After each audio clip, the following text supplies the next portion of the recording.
научных экспертов 5-й международной конференции по ВИЧ-СПИДу в Восточной Европе и Центральной Азии. Наших экспертов Игорь Никитин, руководитель направления вирусология, компания «Национальном. Вадим Покровский, руководитель Российского Федерального научно-методического Центра по профилактике и борьбе со СПИДом. Салим Абдул Карим, директор Южноафриканского Центра по исследованиям в области ВИЧ, председатель группы научных экспертов Джек ДеХовиц, руководитель международной учебной исследовательской программы Государственного медицинского университета Нью-Йорка, директор Центра для ВИЧ-положительных женщин и детей, и Стефано Велла, глава Департамента терапевтических исследований и оценки лекарств в Национальном институте здоровья, ИТАЛИЯ. Коллеги, давайте начнем с общих вопросов и потом перейдем к вопросам журналистов, если таковые имеются.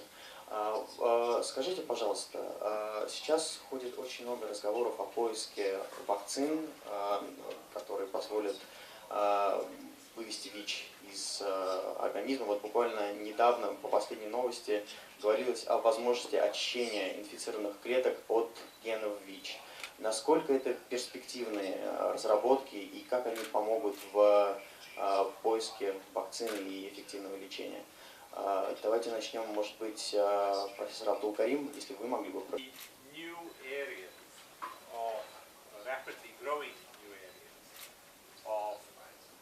HIV research is trying to understand how we can cure HIV.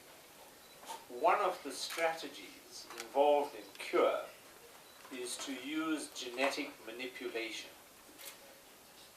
and specifically to take a person's B cells and T cells, and by making that change, those cells cannot become infected by HIV. So those cells are manipulated, and then you put the same cells back into the same person. So it is his own cells. You take them out, you genetically manipulate them, and you put them back. And it's now been shown that there are 3 papers that have now appeared. The most impressive of those was extreme. And they've become quite a large part of the overall blood cells, these white blood cells in the bloodstream. But to date, they've never led to a cure. So it is only a highly experimental approach. It's a promising one, but to date has not cured anybody. Yes, thank you very much. Yes, actually, together with some European groups, we are also working on cure. That would be, in a sense, very important. And also, you know that we need also to work on a cure that is accessible, because very sophisticated methodologies are indeed promising, but the problem is how will they be accessible to all infected. It's not able to recognize these infected cells, so the virus is there ready to come back whenever he wants, actually, or when things happen. So now what we are trying to do is artificially awake him, and then try to send soldiers against these cells together with the drugs, because the drugs will take care of the virus, and the soldiers, which are our T cells, you know, the immune system that actually protects us from other things, can kill these latently infected. Because now we understand better also how the immune system can work. You know, there are new drugs that also are used in cancer to refresh the immune system. Maybe one will not be enough. Отношусь к тому, кто считает, что вакцину от ВИЧ создать не удастся. Это связано с тем, что природного иммунитета после заражения человека вирусом иммунодефицита не развивается. Если оспой человек один раз переболевает, после этого он в течение, по крайней мере, очень долгих лет, хотя бывают повторные случаи заражения, но тем не менее устойчивость абсолютная, поэтому легко нашли вакцину от оспы, и поэтому легко, относительно легко. Теперь уже с нашей точки зрения мы смотрим с высоты новых веков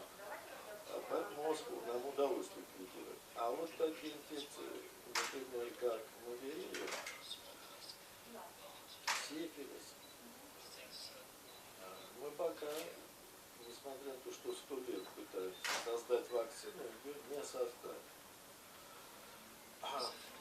Поэтому, оставаясь на словах, так сказать, пессимистом, но все же в душе я надеюсь, что какие-то новые технологии совершенно появятся, и когда-нибудь вакцина будет создана. Но пока у меня аргументов научных за создание такой вакцины нет. Как вы знаете, в последнее время появлялись сообщения, что ВИЧ-положительные люди должны принимать терапию каждый день. Но появились в новостях сообщения о новых сыворотках, препаратах, которые позволят принимать РВ-терапию один раз в неделю или один раз в месяц. Вадим Валентинович, мистер Карим, мистер Велла, может, как вы могли бы прокомментировать это сообщение? Насколько реально, что... Я начну, поскольку у меня микрофон сейчас в руках. Действительно, очень трудно принимать антиретровирусные препараты ежедневно, поэтому большая работа проходит, все время идет направление, как облегчить участь пациента. Ну, сейчас мы уже пришли к приему одной таблетки в день. Подходят моменты, когда будут делать только одну инъекцию в месяц или 3 месяца, это будет достаточно. То есть исследования в этом направлении идут активно. Но как раз вот надеюсь, что будет такое разнообразие препаратов,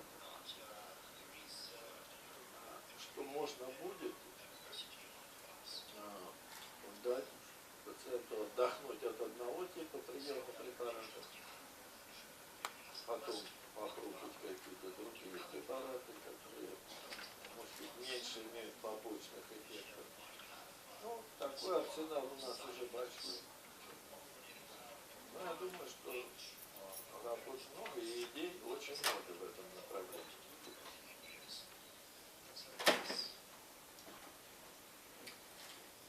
I'd like to comment on firstly on the vaccine and then deal with this issue relating to long-acting antiretrovirals. So my good friend Vadim is correct that in HIV there is no natural immunity for vaccines to copy.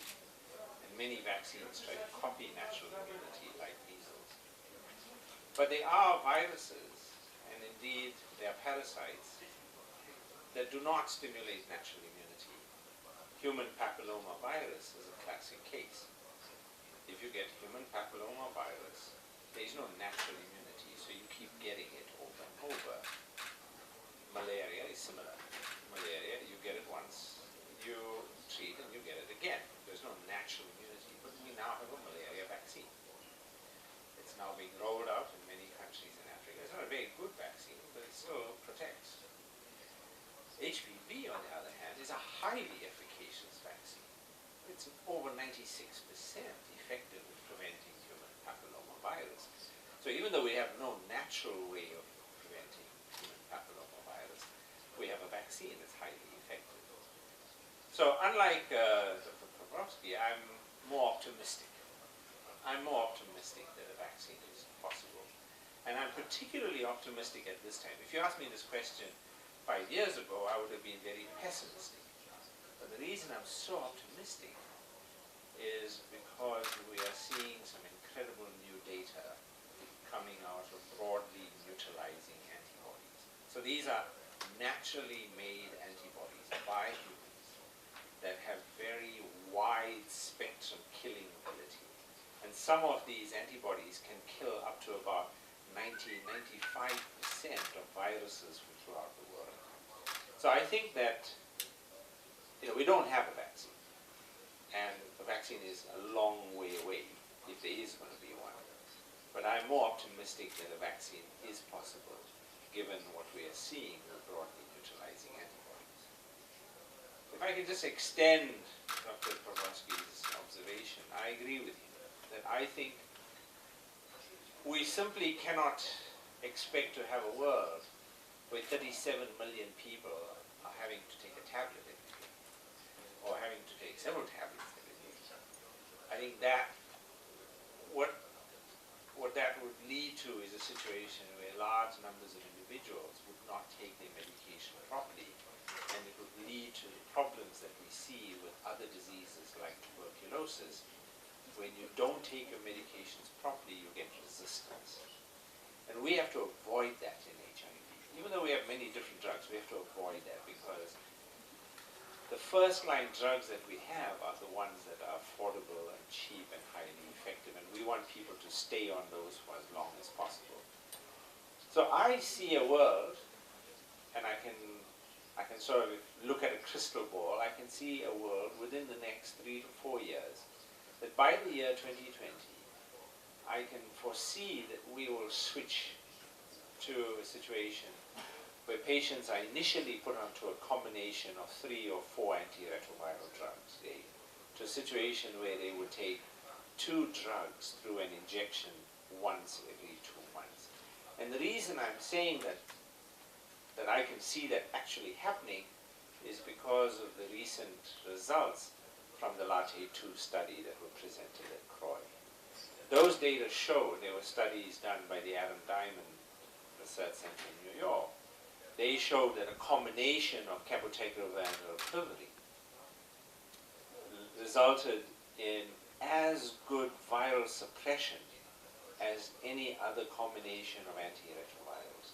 So we saw excellent viral suppression with 2 monthly injections of these 2 drugs. So I can see us moving in that direction. There are 3 other antiretrovirals being formulated as injectables. So we are likely to actually see by 2020 several drugs available as injectables. So that's how, I think that's a more sustainable way of providing treatment to 37 million people. I see Jack nodding if you want to add. No, I think that it's very exciting what's happening out there, but of course the real challenge is whether we're talking about oral therapy or injectable therapy, including these 37 million who indeed have access to that issue. It's a challenge in this region as well as others, and it's clearly it has to be a major focus of identifying, bringing people into therapy and keeping them in therapy in order to take advantage of these really dramatic changes. Yeah, and if I can add, these would be these injectables, which just, I don't know if you are interested in that these injectables are the same drugs that we use as oral therapy, but it's the technology that is different. This is a nanotechnology. Now we know how to do these nanoparticles, so these drugs are released slowly. So you inject, and then, of course, some are also afraid a little bit, because when you inject a drug, then you need a surgeon to take it out, you know.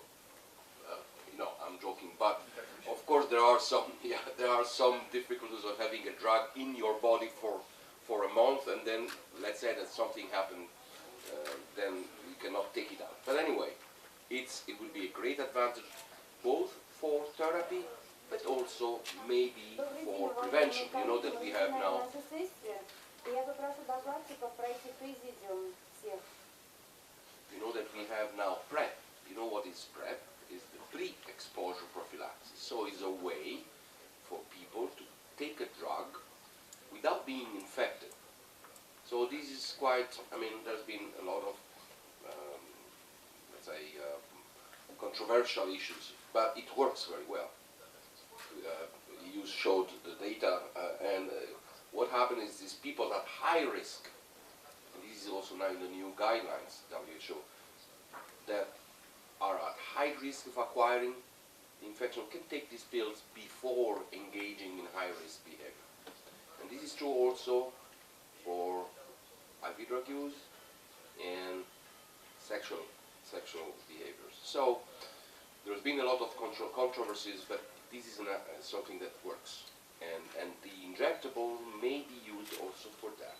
Instead of taking the Truvada pill every day, as you said, you can have an injectable. Of course, the controversies are a little bit ethical or payers. So someone say, hey, why should I pay to give to someone a protection when there are other measures of protection that he could use? But any case, I think that because we are doctors, we think that the avoiding an infection is always of paramount importance.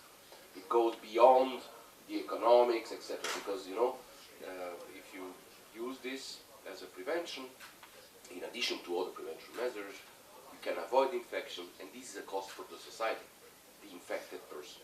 So whatever you can use to avoid infections, that's welcome.